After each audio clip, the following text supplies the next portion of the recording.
Hey, so new here. Never done it before, but I started searching through YouTube for channels that might have to do with patient advocacy, health coaching, but mostly from a patient advocacy standpoint. Now, my name is Sandy. I have been an advanced practice nurse, specifically a nurse anesthetist for 30 years. I've been a nurse for about 34 years now. And it always strikes me at the end of the day how much information we all have to give and to share, and what things that we've just incorporated on the journey that seem very basic that can really help people. So, for example, it's December. Happy holidays to everybody. Are you having any kind of an elective procedure now in December? Like, are you trying to get something done because your deductible is about to start over and you just don't want to let it roll over any further? So that kind of got you off the fence and you decided to try to get it scheduled, and the only thing you could do was schedule in December. Okay. Well, I've got a recommendation for you, just something to think about. Now, if it's not elective, of course, then it's not elective. We all do what we have to do.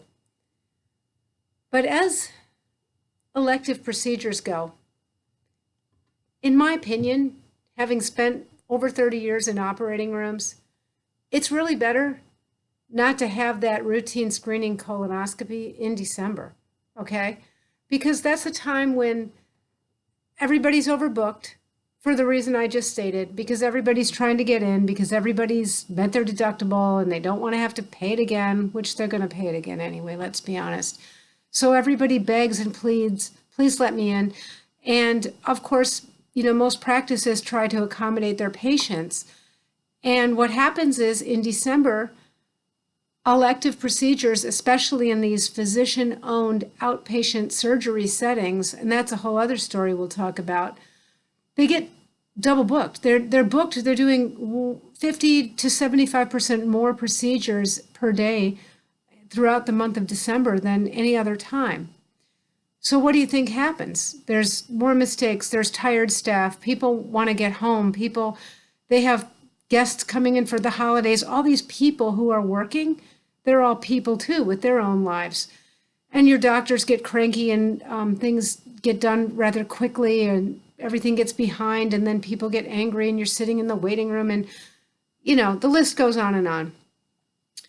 In my opinion, it's better to schedule your routine elective stuff, particularly if you're going to be in a physician-owned, one of those single specialty centers, not the hospital. It's better to schedule those things, frankly, in January. No one's there. You get your pick of what time, when you're going to start, and everything's smooth. There's no waiting. But really, not December, okay? You just don't need to be that patient that is rushed during your procedure, whatever.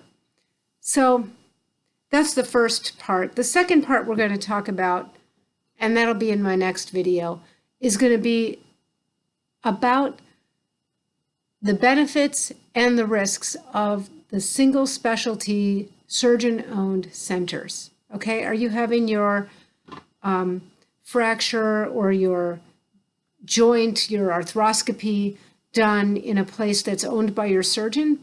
Or are you having it done at a hospital-owned center or some other third-party center where your surgeon just has privileges? Are you having your cataract out at a cataract center that's owned by your surgeon? Or is it a place where your surgeon just has privileges? There are implications of all these choices, and probably there's good and bad to any one of your options, but it's really good to think about who owns the place and what everybody's place, including yours, is in the equation. Okay, but this was my first time. Let's see. I hope I look back in another year and think, what a novice. I hope I'll grow a lot. And I hope that I can bring a lot to YouTube and help people.